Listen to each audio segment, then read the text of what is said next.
The wisest person I ever met in my life, a third grade dropout. Wisest and dropout in the same sentence is rather oxymoronic, like jumbo shrimp.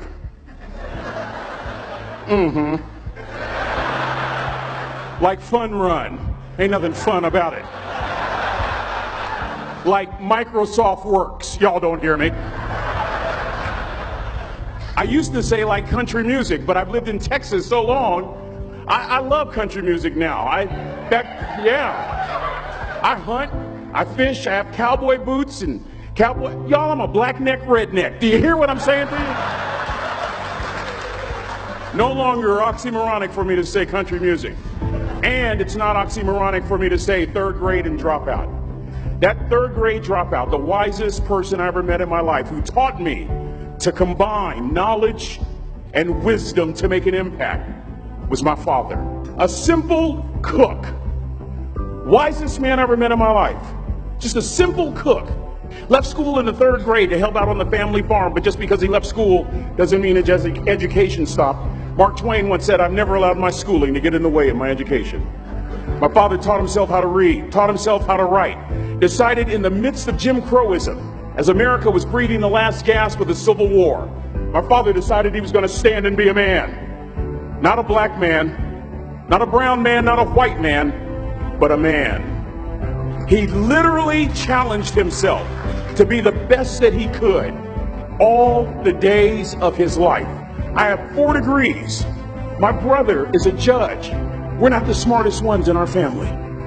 It's a third grade dropout daddy. A third grade dropout daddy who was quoting Michelangelo, saying to us, "Boys, I won't have a problem if you aim high and miss, but I'm going to have a real issue if you aim low and hit." A country mother quoting Henry Ford, saying, "If you think you can or if you think you can't, you're right." I learned that from a third grade drop. Simple lessons. Lessons like these. Son, you'd rather be an hour early than a minute late. We never knew what time it was at my house because the clocks were always ahead. My mother said for nearly 30 years my father left the house at 3:45 in the morning. One day she asked him, "Why, Daddy?" He said, "Maybe one of my boys will catch me in the act of excellence." I want to share 2 things with you. Aristotle said, "You are what you repeatedly do." Therefore, excellence ought to be a habit, not an act. Don't ever forget that. I know you're tough, but always remember to be kind. Always. Don't ever forget that. Never embarrass mama. Yeah. If mama ain't happy, ain't nobody happy. If daddy ain't happy, don't nobody care. But you know, I'm trying to tell you. Next lesson. Lesson from a cook over there in the galley.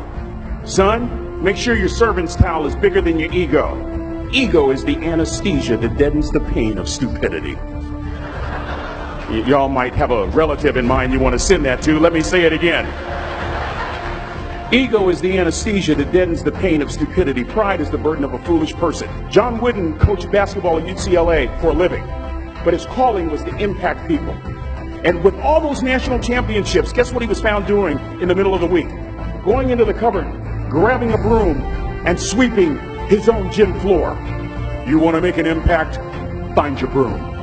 Every day of your life, you find your broom. You grow your influence that way. That way you're attracting people so that you can impact them. Final lesson. Son,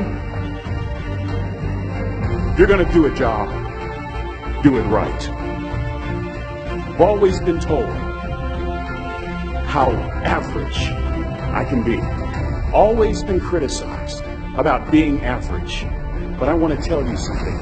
I stand here before you, before all of these people, not listening to those words, but telling myself every single day to shoot for the stars, to be the best that I can be. Good enough isn't good enough if it can be better, and better isn't good enough if it can be best.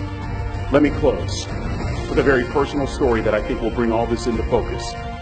Wisdom will come to you in the unlikeliest of sources, a lot of times through failure. When you hit rock bottom, remember this. While you're struggling, rock bottom can also be a great foundation on which to build and on which to grow. I'm not worried that you'll be successful. I'm worried that you won't fail from time to time. The person that gets up off the canvas and keeps growing, that's the person that will continue to grow their influence. Back in the 70s, to help me make this point, let me introduce you to someone. I met the finest woman I'd ever met in my life. Back in my day, we'd have called her a brick house. This woman was the finest woman I'd ever seen in my life. There's just one little problem. Back then, ladies didn't like big old linemen. The Blind Side hadn't come out yet. They like quarterbacks and running backs. We're at this dance, and I find out her name is Trina Williams from Lompoc, California. And we're all dancing, and we're just excited. And I decide in the middle of dancing with her that I would ask her for her phone number. Trina was the first one. Trina was the only woman in college who gave me her real telephone number. The next day, we walked to Baskin & Robbins ice cream parlor. My friends couldn't believe it. This has been 40 years ago, and my friends still can't believe it. We go on a second date, and a third date, and a fourth date. We drive from Chico to Vallejo so that she could meet my parents. My father meets her. My daddy, my hero, he meets her, pulls me to the side and says, "Is she psycho?" But anyway, we go together for a year, 2 years, 3 years, 4 years. By now, Trina's a senior in college. I'm still a freshman, but I'm working some things out. I'm so glad I graduated in 4 terms. Nixon, Ford, Carter, Reagan. So now it's time to propose. So I talk to her girlfriends, and it's California. It's in the 70s, so it has to be outside. Have to have a candle, and you have to have, some chocolate. Listen, I'm from the hood. I had a bottle of Boone's Farm wine. That's what I had. She said yes. That was the key. I married the most beautiful woman I'd ever seen in my life. Y'all ever been to a wedding, and even before the wedding starts, you hear this? How in the world? And it was coming from my side of the family.